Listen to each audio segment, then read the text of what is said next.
Type of resources in MS project. तीन type का resource होता है एमएस प्रोजेक्ट में। एक है वर्क, एक है मटेरियल और एक है कॉस्ट। वर्क मतलब जो इक्विपमेंट होता है, जो मान लीजिए कोई की पर्सन, जो प्रोजेक्ट मैनेजर या इंजीनियर, मतलब ये जो रिसोर्स होते हैं ये वर्क टाइप ऑफ रिसोर्स है। वर्क टाइप ऑफ रिसोर्स का एग्जांपल है। मटेरियल टाइप ऑफ रिसोर्स में आप समझ ही सकते हैं कि सीमेंट, स्टील, ब्रिक, टाइल्स, मतलब जो भी कंस्ट्रक्शन प्रोजेक्ट में जो भी मटेरियल्स लगने वाले हैं वो मटेरियल टाइप ऑफ रिसोर्स में आते हैं। और कॉस्ट टाइप ऑफ रिसोर्स मतलब जो कंसल्टेंट का चार्ज है, या फिर जो ट्रांसपोर्टेशन कॉस्ट है, या फिर और कोई रिसोर्स जिसका कॉस्ट टास्क स्पेसिफिक है, वो आपका कॉस्ट टाइप का रिसोर्स में आता है। यहाँ पर दो फाउंडेशन का कंस्ट्रक्शन शेड्यूल पहले से मैं बना के रखा हूँ।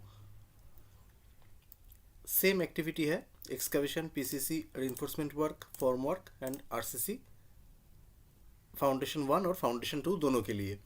अब इसमें हम क्या करेंगे, एक एक करके सारे रिसोर्स को एंटर करेंगे और फिर उसका कॉस्ट एंटर करेंगे, फिर टास्क के साथ वो रिसोर्स को असाइन करेंगे। उसके लिए हमको जाना पड़ेगा लेफ्ट मोस्ट कॉर्नर पर, यहाँ पे क्लिक करके हम लोग जाएंगे रिसोर्स शीट पर, और यहाँ पे एक एक करके हम सब रिसोर्स को एंट्री करेंगे।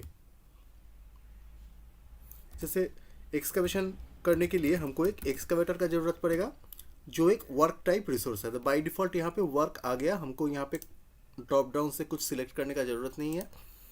फिर मटेरियल लेवल में आप कुछ एंट्री नहीं कर पाएंगे क्योंकि ये एक वर्क टाइप रिसोर्स है। फिर यहाँ पे जो स्टैंडर्ड रेट है, यहाँ पे $0 पर डे दिखा रहा है, यहाँ से आप इसको एंटर कर सकते हैं। बट यहाँ पे जो बाय डिफ़ॉल्ट जो डॉलर दिखा रहा है, इसको चेंज करने के लिए आपको जाना पड़ेगा यहाँ से फाइल में और फिर ऑप्शन को क्लिक करना पड़ेगा। यहाँ से डिस्प्ले में जाकर हम चेंज कर सकते हैं करेंसी को। यहाँ से हम क्या करेंगे, इसको INR कर देंगे। ये INR को सिलेक्ट कर दिया। फिर INR का जो डिफ़ॉल्ट सिंबल है, ये रुपीज़ वाला सिंबल यहाँ पे आ गया, और ये डेसिमल डिजिट को हम लोग 0 कर देते हैं क्योंकि हम लोग नियरेस्ट रुपी में इसको राउंड ऑफ करेंगे, और फिर इसको ओके कर देंगे। तो यहाँ पे देखिए ये ₹0 पर डे आ गया। यहाँ पे अगर आपका पर आवर आता है तो फिर आपको फिर से एक बार जाना पड़ेगा फाइल से ऑप्शन में, और यहाँ पर एडवांस्ड में जाकर आपको ये यहाँ पे आपका पर आवर रहेगा, उसको पर डे कर देना है, मतलब /D कर देना है। तो ये ऑलरेडी मेरा पहले से /D है, तो हम इसको ओके कर देंगे। और यहाँ पर एक्सकवेटर का एक दिन का हायर चार्ज जो होता है वो यहाँ पे एंट्री कर देंगे। एक दिन का हायर चार्ज मान लीजिए है 5000 रुपीज़, और यहाँ पे अगर पर यूज़ कुछ फिक्स्ड कॉस्ट रहेगा ये पर्टिकुलर रिसोर्स का, तो वो यहाँ पे हम एंट्री कर सकते हैं। तो मान लीजिए पर यूज़ 10,000 रुपीज़ इसका फिक्स्ड कॉस्ट है, तो इसको हम यहाँ पे एंट्री कर दिया। नेक्स्ट अभी हम लोग का मटेरियल टाइप ऑफ रिसोर्स यहाँ पे एंट्री करेंगे। यहाँ पे गैंट चार्ट व्यू में जाते हैं, देखते हैं कि यहाँ पे पीसीसी का काम है, रीइंफोर्समेंट का काम है, फॉर्म वर्क है और आरसीसी है। ये 4 टाइप का टास्क है। तो कुछ रिसोर्स हम यहाँ पर अभी एंट्री करेंगे जो ये सब टास्क से रिलेटेड है। तो फिर से चलते हैं रिसोर्स शीट पर, और यहाँ पर हम क्या करेंगे, एक एंट्री करते हैं कंक्रीट M10 ग्रेड। ये आपका मटेरियल टाइप का रिसोर्स है। मटेरियल लेवल में हम इसका यूनिट को टाइप करेंगे क्यूबिक मीटर, और इसका स्टैंडर्ड रेट मान लीजिए पर क्यूबिक मीटर है 6000 रुपया, तो इसको हम यहाँ पे एंट्री कर दिया। नेक्स्ट क्या करेंगे, TMT बार हमको लगेगा, TMT बार यहाँ पे हमने एंट्री कर दिया। फिर मटेरियल को सिलेक्ट किया, इसका यूनिट है टन, मेट्रिक टन, और यहाँ पे मान लीजिए कि 65,000 रुपीज़ हम एंटर कर दिया। फिर प्लाईवुड यहाँ पे एंट्री करते हैं फॉर्म वर्क के लिए। और भी बहुत सारे आइटम चाहिए, बट यहाँ पे सिंप्लिसिटी के लिए हम सिर्फ प्लाईवुड का ही एंट्री करेंगे। मान लीजिए कि 700 रुपया पर स्क्वायर मीटर इसका रेट है। और कंक्रीट आरसीसी के लिए M30 ग्रेड हम यहाँ पे एंट्री कर लेंगे। तो वो मटेरियल टाइप का रिसोर्स है, और क्यूबिक मीटर में इसका यूनिट है, और मान लीजिए कि 8000 रुपया पर क्यूबिक मीटर इसका रेट है। तो यहाँ पे मटेरियल टाइप ये 4 रिसोर्स हमने एंटर कर दिया। और अभी हम लोग यहाँ पे एंट्री करेंगे एक नया टाइप का रिसोर्स जो कि कॉस्ट टाइप का रिसोर्स है। कॉस्ट टाइप का रिसोर्स क्या होता है? कॉस्ट टाइप का रिसोर्स मतलब जैसे कि कोई कंसल्टेंट चार्ज, कोई ट्रांसपोर्टेशन कॉस्ट और कोई अदर रिसोर्स जिसका कॉस्ट टास्क स्पेसिफिक है। कोई एक पर्टिकुलर रिसोर्स जिसका कॉस्ट मान लीजिए अलग टास्क के लिए अलग होगा, जो कि मटेरियल टाइप का या वर्क टाइप का नहीं होता है। मतलब आपका सीमेंट का प्राइस अगर 400 रुपया पर बैग है तो वो आप कंक्रीट कहीं पे भी करिए तो वो रेट आपका सेम ही होगा। बट कंसल्टेंसी चार्ज, मान लीजिए कि कंक्रीटिंग का कुछ टेस्ट करना पड़ेगा, उसका कंसल्टेंसी चार्ज जो होगा, और जो आपका रीइंफोर्समेंट का कुछ टेस्टिंग करना पड़ेगा उसके लिए जो कंसल्टेंसी चार्ज होगा, दोनों डिफरेंट है। या फिर ट्रांसपोर्टेशन कॉस्ट, मान लीजिए कि एक पर्टिकुलर मटेरियल का ट्रांसपोर्टेशन का जो कॉस्ट होता है और दूसरा मटेरियल का ट्रांसपोर्टेशन कॉस्ट डिफरेंट होगा। तो ये टाइप का जब रिसोर्स एनकाउंटर करेंगे हम लोग, उस टाइम पे हम लोगों को क्या करना पड़ेगा, उसको कॉस्ट रिसोर्स बोल के उसको डिफाइन करना पड़ेगा। तो इसके लिए यहाँ पे हम करते हैं एक ट्रांसपोर्टेशन कॉस्ट बोल के एक रिसोर्स का एंट्री, और इसको हम यहाँ से कॉस्ट बोल के सिलेक्ट कर देंगे। अभी एक चीज़ देखिए, ये मटेरियल लेवल पर आप कुछ एंटर नहीं कर पाएंगे। फिर ये स्टैंडर्ड रेट जो है यहाँ पे भी अभी आप कुछ एंट्री नहीं कर पाएंगे, और कॉस्ट पर यूज में भी कुछ एंट्री नहीं कर पाएंगे। तो ये किस लिए? अगर कोई रिसोर्स का रेट या फिर कॉस्ट पर यूज हम एंट्री नहीं कर पाया तो उसको फिर उसका कॉस्ट कैसे अकाउंटेड होगा, तो ये हम दिखाएंगे आगे वीडियो में।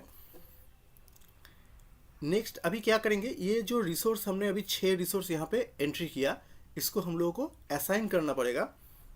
उसके लिए हम गैंट चार्ट में जाते हैं और यहाँ पे एक एक करके रिसोर्स को असाइन करते हैं। रिसोर्स असाइनमेंट हमने दूसरा वीडियो में इसी चैनल में ऑलरेडी दिखाया है, आप लोग वो वीडियो में जाके देख सकते हैं। हमारा जो प्लेलिस्ट है माइक्रोसॉफ्ट प्रोजेक्ट का, उसमें आपको मिल जाएगा।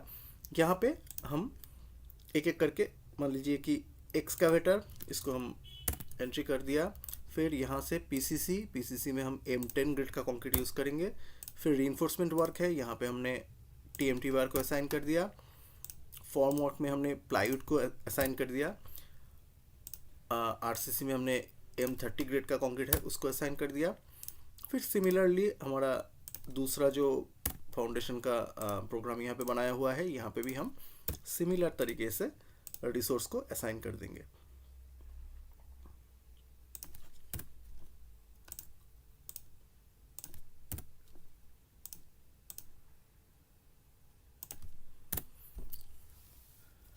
अब यहाँ पर हम लोगों को क्या करना पड़ेगा, एक एक रिसोर्स को डबल क्लिक करेंगे और उसका यूनिट में जाके उसका क्वांटिटी जो है फॉर दैट पर्टिकुलर टास्क वो हम यहाँ पर एंट्री कर देंगे। इसको ये आर्बिट्ररी वैल्यू है, इससे कम ज़्यादा कुछ भी लग सकता है, बट यहाँ पे एक फॉर एग्जांपल ओनली हम एंटर कर रहे हैं। प्लाईवुड का क्वांटिटी हम डाल देते हैं 600 स्क्वायर मीटर, और यहाँ पर 500 क्यूबिक मीटर हम डाल दिया कंक्रीट का क्वांटिटी। अभी ये जितने भी मटेरियल टाइप रिसोर्स है सबका क्वांटिटी हमने यहाँ पे अभी डाल दिया। अभी क्या करना पड़ेगा, हम लोगों का जो कॉस्ट टाइप का रिसोर्स हमने लिया है उसका यहाँ पर असाइनमेंट करना पड़ेगा। मान लीजिए कि रीइंफोर्समेंट स्टील का ट्रांसपोर्टेशन कॉस्ट होता है, तो यहाँ पे हम ड्रॉप डाउन में जाएंगे और TMT बार ऑलरेडी सिलेक्ट किया हुआ है, उसके साथ में ट्रांसपोर्टेशन कॉस्ट को भी सिलेक्ट कर देंगे और एंटर मार देंगे। सिमिलरली जो फाउंडेशन 2 का रीइंफोर्समेंट का काम है, यहाँ पर भी ट्रांसपोर्टेशन कॉस्ट को सिलेक्ट करेंगे और एंटर मार देंगे। तो अब क्या है, देखिए ये ट्रांसपोर्टेशन कॉस्ट हमने दोनों टास्क में असाइन तो कर दिया, लेकिन इसका कोई रेट नहीं है या फिर कॉस्ट पर यूज़ नहीं है। तो इसको एंटर करने के लिए हम लोगों को जाना पड़ेगा, यहाँ से हम लोग रिसोर्स यूसेज पर क्लिक करेंगे और यहाँ पे आने के बाद व्यू में क्लिक करेंगे ऊपर का रिबॉन से, और ये जो टेबल ऑप्शन है यहाँ पे क्लिक करके देखिए यहाँ पे कॉस्ट बोल के एक ऑप्शन है, इसको हम क्लिक करेंगे तो ये टेबल आपके सामने आ जाएगा। ये टेबल आने के बाद आप एक चीज़ देखिए, जितने भी टास्क है उसमें हमने रिसोर्स ऑलरेडी असाइन किया है और वो रिसोर्स का कितना कॉस्ट उस टास्क के लिए है वो यहाँ पे दिखा रहा है। जैसे कि एक्सकावेटर जो रिसोर्स है वो ये 2 एक्सकावेशन का टास्क में हमने असाइन किया था। एक में 60,000 इसका कॉस्ट हो रहा है, दूसरा में 50,000 इसका कॉस्ट हो रहा है। सिमिलरली कॉन्क्रीट M10 ग्रिड ये भी 2 टास्क में हमने असाइन कर दिया था और सिमिलरली बाकी टास्क में भी ये कौन सा रिसोर्स का कितना अमाउंट कॉस्ट है वो यहाँ पे दिखा रहा है। ओनली ट्रांसपोर्टेशन कॉस्ट देखिए यहाँ पे 0 है। 2 टास्क में ये ट्रांसपोर्टेशन कॉस्ट बोल के जो रिसोर्स है ये असाइंड है, बट इसका कोई वैल्यू नहीं है क्योंकि इसका कोई कॉस्ट हम डाल नहीं पाया था। तो वो कॉस्ट हम लोग डाल सकते हैं यहाँ से।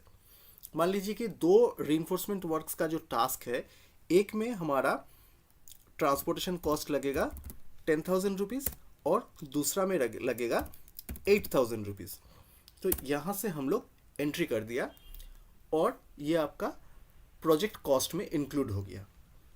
अभी प्रोजेक्ट का कॉस्ट क्या है वो जानने के लिए हम लोग फिर से चले जाएंगे गैंट चार्ट व्यू पर और यहाँ से अभी हम एक कॉलम को इंसर्ट कर लेंगे, वो है कॉस्ट।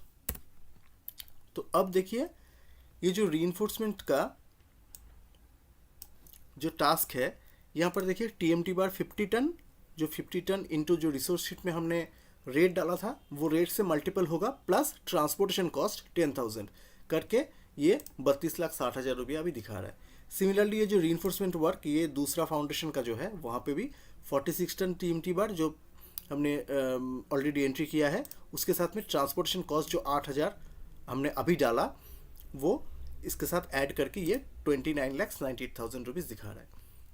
तो ऐसे कोई एक टास्क का साथ हम लोग रिसोर्स को असाइन कर सकते हैं। तीनों टाइप का रिसोर्स जो MSP में होता है, जो है कि एक मटेरियल टाइप ऑफ रिसोर्स, एक वर्क टाइप ऑफ रिसोर्स और तीसरा है कॉस्ट टाइप ऑफ रिसोर्स। इसके साथ भी और एक टाइप का कॉस्ट एक तरीके से आप एंट्री कर सकते हैं। यहाँ पे जैसे कि रिसोर्स का कॉस्ट हमने एंट्री किया और उस रिसोर्स को हमने टास्क के साथ असाइन कर दिया, उस हिसाब से हमने प्रोजेक्ट का वैल्यू निकाला। और एक तरीका होता है कि डायरेक्टली कोई टास्क का जो कॉस्ट है, एक फिक्स्ड कॉस्ट आप एंटर कर सकते हैं। तो वो कैसे करेंगे, यहाँ पे देखिए टेबल बोल के जो ऑप्शन है यहाँ पे आपको जाना पड़ेगा और यहाँ से फिर कॉस्ट में आपको क्लिक करना पड़ेगा। यहाँ पे देखिए फिक्स्ड कॉस्ट बोल के कॉलम आ गया। ये कॉलम अगर नहीं आता है तो यहाँ पे आपको राइट क्लिक करना है और इंसर्ट कॉलम में जाकर यहाँ पे आपको टाइप करना है फिक्स्ड कॉस्ट। तो ये फिक्स्ड कॉस्ट का कॉलम आपका यहाँ पे आ जाएगा। यहाँ पे ऑलरेडी पहले से है। यहाँ पर देखिए कोई भी टास्क का कोई फिक्स्ड कॉस्ट यहाँ पर पहले से नहीं है। अभी हम लोग एंट्री करेंगे। मान लीजिए कि कोई फिक्स्ड कॉस्ट हम लोग को यहाँ पे एंट्री करना है कि फॉर्म वर्क का जो स्टेजिंग चार्जेस है, तो फॉर्म वर्क का स्टेजिंग चार्जेस मान लीजिए कि जो पहला फाउंडेशन है उसके लिए 1,00,000 रुपया है, तो यहाँ पे हम 1,00,000 एंटर कर देंगे। और जो दूसरा फाउंडेशन है उसका फॉर्म वर्क के लिए 90,000 रुपीज़ है, तो यहाँ पे हम 95,000 एंटर कर देंगे। ये जो फिक्स्ड कॉस्ट हमने यहाँ पे एंट्री किया ये कोई भी रिसोर्स के ऊपर डिपेंडेंट नहीं है, मतलब जो रिसोर्स हमने डाला नहीं है उसका कॉस्ट है ये। तो ये फिक्स्ड कॉस्ट को एक्चुअल कैसे होगा वो भी यहाँ से हम डिसाइड कर सकते हैं। जो फिक्स्ड कॉस्ट एक्चुअल बोल के जो कॉलम होगा उसमें आप ये ड्रॉप डाउन में क्लिक करिए और ये फिक्स्ड कॉस्ट आप स्टार्ट, प्रोरेटेड या फिर एंड तीनों ऑप्शन आपके पास है। यहाँ से आप सिलेक्ट कर सकते हैं कि जो टास्क जब एग्जीक्यूट हो रहा है उसका जब शुरू हो रहा है तब ये कॉस्ट एक्रू हो जाए। दूसरा है कि जब प्रोरेटा बेसिस, मतलब जितना ड्यूरेशन तक ये टास्क चलता रहे, प्रोरेटा बेसिस में उस ड्यूरेशन तक ये कॉस्ट एक्रूअल हो, या फिर जो टास्क जब ख़त्म हो रहा है एंड में जाके ये कॉस्ट एक्रूअल हो। तो यहाँ से हमने प्रोरेटा बेसिस सिलेक्ट किया। इसको अब स्टार्ट या एंड भी आप कर सकते हैं। तो अब ये हो गया और एक तरीका जिसके हिसाब से कोई रिसोर्स के थ्रू नहीं बल्कि डायरेक्टली एक टास्क के साथ हम कोई कॉस्ट को असाइन कर सकते हैं। तो अभी हम क्या करेंगे, वापस ये टेबल में क्लिक करेंगे और एंट्री ऑप्शन में जाएंगे। तो हमारा जो ओरिजिनल गैंट चार्ट जो व्यू है वो आ गया। ये प्रोजेक्ट का कॉस्ट भी हमारा यहाँ पे 1,55,58,000 और इसका मंथ वाइज या कोई भी पीरियड वाइज डिस्ट्रीब्यूशन देखने के लिए कैसे देखेंगे आपको मैं दिखाता हूँ। जो ये चैनल में इसके पहले मैं कभी नहीं दिखाया। ये वीडियो में आप देख सकते हैं, यहाँ पे राइट साइड में ये जो पीरियड जो दिया हुआ है ना, ये जो जनवरी 23 से लेके फरवरी 23 तक ये प्रोजेक्ट जा रहा है। तो यहाँ पे आप जो स्लाइडर है, स्लाइडर को आप आगे पीछे करके इसका पीरियड को कम या ज़्यादा कर सकते हैं। वीक वाइज कॉस्ट डिस्ट्रीब्यूशन आपको मिल सकता है, आपको मंथ वाइज चाहिए तो मंथ वाइज मिल सकता है। कोई भी पीरियड ओवर ए पीरियड आपको इसका कॉस्ट डिस्ट्रीब्यूशन का आपका कैश फ्लो अगर आपको चाहिए तो यहाँ से आपको मिल सकता है। उस हिसाब से आपको ये स्लाइडर से ड्यूरेशन को, पीरियड को आपको स्पेसिफाई करना पड़ेगा। और इसके बाद में आपको जाना है प्रोजेक्ट में, और यहाँ से ये जो रिपोर्ट ऑप्शन है यहाँ से फॉर द टाइम बीइंग एक ही चीज़ हम दिखाते हैं कि कॉस्ट या फिर कैश फ्लो, कैश आउटफ्लो आपको कैसे मिलेगा। तो एक कॉस्ट में आप क्लिक करेंगे, उसके बाद में आप सिलेक्ट करेंगे तो एक कुछ ऑप्शंस आपको दिखाई देगा। आप कैश फ्लो ऑप्शन में डबल क्लिक कर सकते हैं या फिर सिलेक्ट करके इसको सिलेक्ट बटन में आप क्लिक कर सकते हैं। तो यहाँ पर कुछ पेज सेटअप आपको ठीक करना पड़ेगा, मतलब एक पेज में इसको लाने के लिए। तो यहाँ पर देखिए, इसको हम प्रिंट करेंगे तो प्रिंट हो जाएगा। अभी इसको हम पीडीएफ में कन्वर्ट कर सकते हैं, पीडीएफ में कन्वर्ट करके उसको फिर हम एक्सेल में भी ले सकते हैं। अभी यहाँ पर देख लीजिए कि राफ्ट फाउंडेशन, उसका फाउंडेशन 1, उसके अंडर में जो एक्सकवेशन टास्क है उसके लिए 1 जनवरी से 7 जनवरी तक जो वीक है वहाँ पे आपको 40,000 रुपीज़ का एक्सपेंस है। फिर 8 से 14 जनवरी तक का जो वीक है वहाँ पे 20,000 का एक्सपेंस है। ये 8 से 14 जनवरी का जो वीक है यहाँ पे आपको 1,08,000 रुपया का आउटफ्लो है, कैश आउटफ्लो। ऐसा करके एवरी वीक का आपका जो कैश आउटफ्लो है, जो एक्सपेंस है, वो आपको यहाँ से मिल जाएगा। इसको आप पीडीएफ में या एक्सेल में भी आप इसको कन्वर्ट कर सकते हैं बहुत इजीली।